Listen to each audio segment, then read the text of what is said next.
when does mere incompetence become actual malfeasance? Well, by this point in American history, when it comes to something like medical malpractice, we have a pretty clear standard of what is an honest mistake versus what is actionable criminal negligence. And what we're seeing today in the mainstream media has passed well beyond simple incompetence and bias. What we're seeing now, in my opinion, is actual criminal negligence on the part of major news outlets. And nowhere is this clearer than in the example of the Trayvon Martin, George Zimmerman case. Joining me now to plumb the depths of this bottomless pit of professional lying and distortion are regular stalwarts Steve Green and Scott Ott. Welcome, gentlemen. Let's listen to how NBC News first reported on the 9/11 call made by Zimmerman the night of the shooting. This guy looks like he's up to no good. He looks black. Did you see what he was wearing? Yeah, a dark hoodie. That clip has since been pulled, by the way. Now let's listen to the actual unedited 9/11 call.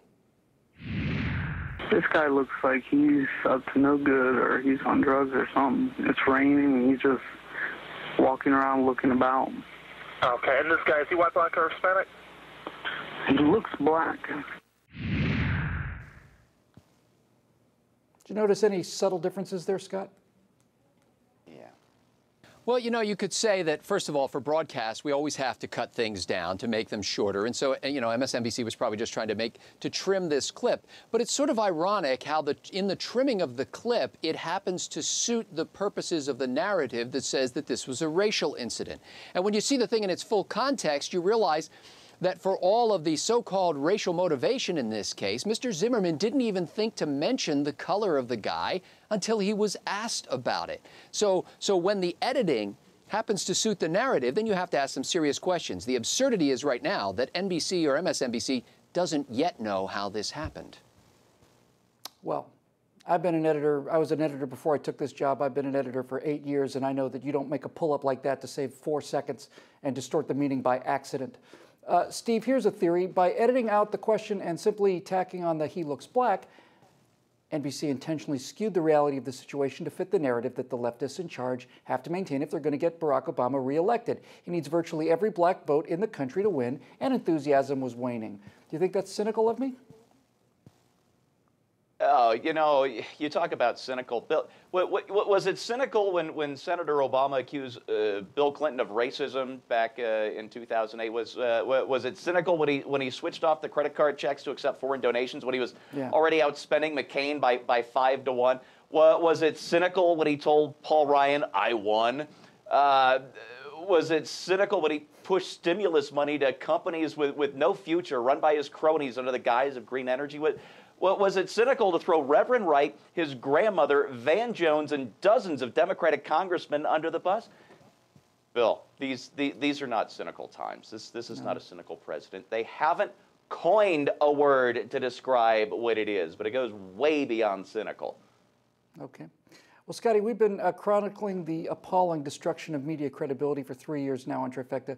Can you think of any example that tops this one for sheer loathsomeness? Because this is pretty bad. Well, I think that there is an aggregate effect that you get from all of this. There may have been no single incident that I think is more obviously and intentionally wrong than this one, but little by little, as they stack on top of each other, this industry, if you want to call journalism that, is utterly destroying any shred of credibility it ever had. Not only are they losing audience in droves, but they're getting to the point where decent people will never again want to go to journalism school. Who wants to go into this business? That's why there's probably not a college major called used car dealer. I mean, nobody wants to be known by that brand. Well said, Scotty. Well, Steve, tensions in Florida and around the country are very, very high. Stores have been looted in what was called a protest over the Martin shooting, and it's entirely possible that someone will be badly hurt or even killed over this ginning up. You know what? It's not ginning up. It's outright wholesale manufacture of the facts of this case by NBC. Now, what would you do, Steve, if you lost a loved one because of this edited tape and the narrative that it's driven?